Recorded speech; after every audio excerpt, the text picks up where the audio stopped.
And we're back, everyone. We're back for the fourth part in Wales. Yes. Which would sound like a lot if we didn't have 100 parts in Scotland. All right. Shall we begin? This is going to be Yes, so this one is the National Museum, Cardiff. And which is not the Museum of Cardiff. It's just National Museum. It's Cardiff. In Cardiff. Yes. Right. So the nation being Cymru. Different than the other museum we had introduced you to. Which was about Cardiff itself, the city and the city's history. All right. When you walk in, you see this. If you look up. Yep. It is a beautiful... This is it from up looking down. Mm-hmm. This is across the top. This is about the second or third floor. There were 4 floors. 4? Yes. I thought there were 12. There were so many stories to tell. I thought those were all floors. Come on, that was funny. That was funny. Staircase. I kind of like that random statue under the staircase. I thought that was interesting. So this is a good kind of way you can count the floors. Yep. There are clearly 12, like I said. But also you can see there's like a little shop. This is kind of where you walk in to get to the next floors. All right. So moving on. Let's start doing things. Go ahead. This museum is part natural history, modern art, and classical art, special exhibit, and masters. So it's got a lot of pieces. Yeah, so buckle up, everybody. So this is the beginning of our modern art. We just picked a couple of pictures that we really like. A couple of images. This is cool. A little bit of statue, a little bit of pictures. So I really like this one. These are emergency blankets to talk about like immigrants and people who are in emergency and need. But they wanted to talk about how even though there's an emergency, the people here don't have to lose identity. They can still give the sense of who they are, the Welsh people, to whoever's coming in. It was a very welcoming message. So what the person did is they painted, I don't know if it was actually paint, the classical and traditional Celtic patterns, the Welsh, I almost said Irish, see what I'm doing? The Welsh patterns onto these emergency blankets. I got really choked up when I saw it. It's a beautiful concept. I just thought this was cool. I like the one in the background. And we can kind of see how ridiculously tall that is because, Daniel's right there in the background. I mean, that's impressive stuff. Okay. And I thought that was kind of cool too. It was pretty cool. It's just really neat. We're going to see this one later. Yeah. So in a minute. Yeah, just a minute. This is a folklore character that they've built out, and next to that is me. I know it's confusing because the beards are the same length. But just like any other kind of modern art museum, the aesthetic is very broad, and as you can see, there's this brought to life 3D character, and in the background there's just a line of colors. So very typical. Yep. See, there's that one. Same one. I love this. Is one of my favorite ones. I love this too. Yeah. So moving on. Okay. So this was a special exhibit. Yeah. Oh, okay. No. So this was a special exhibit that they have. It was the anti-slavery movement, and of course, just like how the other Cardiff videos, where there's the English and of course there's the Welsh. Yeah. As well, and it's like that on all the writing. You might not be able to see it. It's a little small. But it talks about Cymru or Wales itself and their part in the transatlantic slave trade. Yes. So I appreciated unflinching how unfiltering they were. So they're going all the different historical dates, historical figures. People who these are really cool. These are the coins for the abolitionist movement. So that was really cool. Coins and very significant. Yeah. And of course, there's a history of what colonialism is and why it became a thing and what it did and its lasting impact. They don't need to do this, but they are. And this is just fantastic. So, and they talk about England or the British colonies' horrible slaver, I would say, is this Picton. Here he is, Thomas Picton. He's so notorious that he was also portrayed in some of the museums in Scotland as part of their educational timeline. Right, so we need to just he lived for himself a pretty good life, and he did atrocious things. And we need to kind of reframe. He wasn't viewed as a bad person at the time, of course. And he gave things to museums, and like his wealth came from slavery, and he wasn't a great person. And so now, looking back, the museums and everywhere feels the need to, let's talk about him a little bit. Yeah, so I think we've sat on this slide. Sat on that. But again, it's also this idea that this lasting effect of what colonialism has done to people, and so they talk about the Black Lives Matter movement. Right. They want to reframe, which really was like, wow, that was big for us to see that. All the way in Wales, the Black Lives Matter has changed museums and the way they think about history. So that was really, that's when the waterworks came down for me. I was just gone. But a little bit more of the special exhibit. So this is just the explanation for what you're about to see. Zoom in, everybody. You can zoom in if you want to really look closer at it.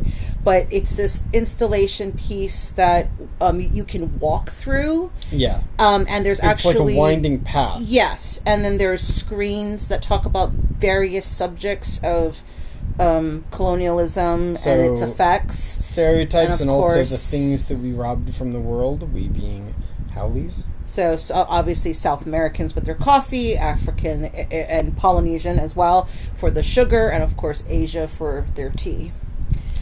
And this is much more of a personal Black people of Cardiff and specifically Wales and Cardiff specifically, and their movement. So that was just a cool picture of that. All right. So of course, take a breath because this is going to be a long video. This museum will give you whiplash.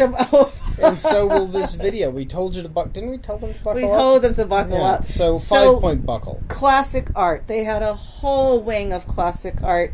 Go back really quick, my love. Too fast already? One of the things that was interesting about this museum is normally when we go to a museum like this, where we see all the paintings on the wall, there's seating, and not that there weren't seating here, but this middle hallway where this piano or organ is being set here is usually where the seating is. So they've done something which you've seen is all their material history, integrated it into where the portraits are, which I thought was very interesting. I think you might have to talk down a little bit more.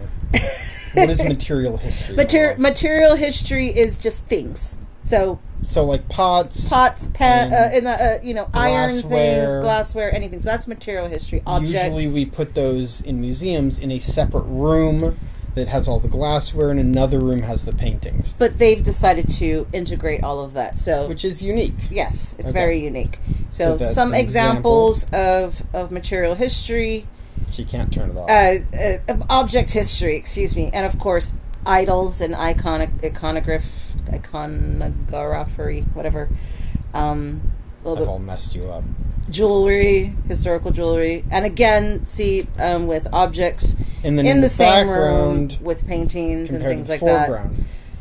And a couple more. Oh, this was off to one wing. They don't waste any space here. Yeah, every nook and cranny has something. So this is Daniel contemplating these urns. You notice it's warmer because earlier I was wearing a coat. And just one more. As you can see, another corner. Shall we? Yeah, keep going. All right.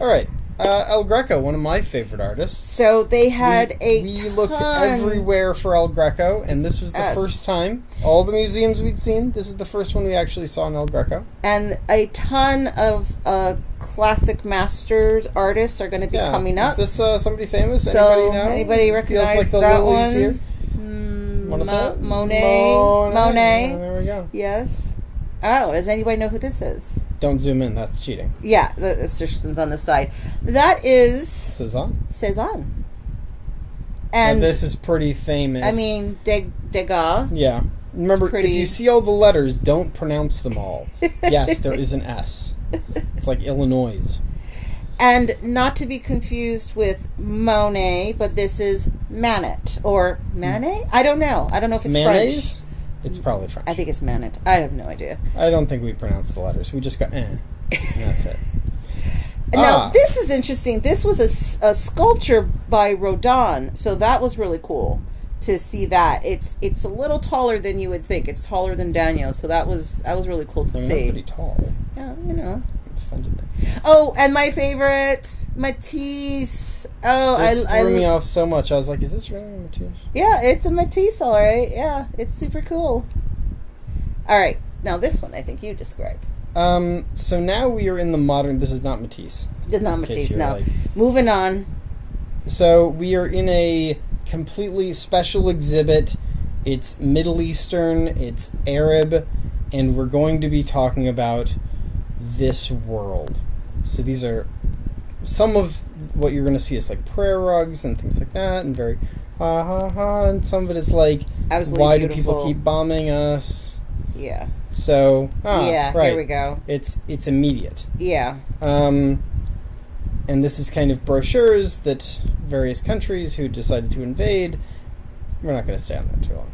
Another breath of fresh air. See? It got angry right there at the end. Yes. But we didn't harp on it because we're not ranty people. We're not. We're trying not to be. We're trying to tone hard. We're trying to tone it down a little bit.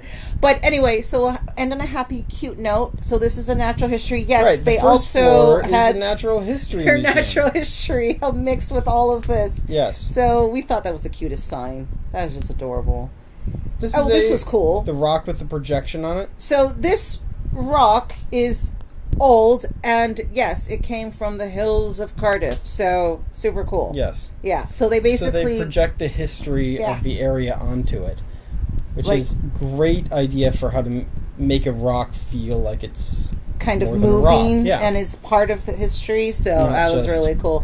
I loved this winged He's like, what's up, everybody? Like, I just couldn't help it. Of course, we always like to point out... Oceanography is not in many museums, so when we see it, we're impressed. And doubly impressed that those little things there on the side, kids can touch it and feel it, so that's always really cool. We like to point that out. There's certain parts of science museums that we see every time. Oceanography is a little lower. Hard sciences are basically never. So we were super excited for the oceanography stuff. A little bit more oceanography. But of course, again, the Welsh with the English side by side. Of course, butterflies, etymology. Yay. And of course, petrified acorns, because why not? Pine cones. I don't know if they're petrified. I'm petrified. And lastly, and this is this little kind of symbolic tree of life that was kind of in the middle of the entire display of the natural history. So that's a squirrel, which is really why she took the picture. And the little bunny. There's a bunny at the bottom. She wants to make it this magical moment because this is our last slide. But really, she took the picture because it was a squirrel and a bunny. All right, yeah. But this museum was awesome. If you ever do get great. You do get a chance to ever get to Cardiff, about their funding, and we've been tracking it, and it looks like between Wales and maybe UK itself, it will find money and stay open. Mm-hmm. So go there and spend money because it deserves it. Not ranting. It's an awesome place. Incredible. And I believe it was free. It was also free to get in. But you should spend money there anyway. Yeah. I mean, at least at the gift shop. Amazing place. It has just about everything, and we never had a line to see these masters. Nope. All right. Till next time, everybody. Till next time. Wonder what that city will be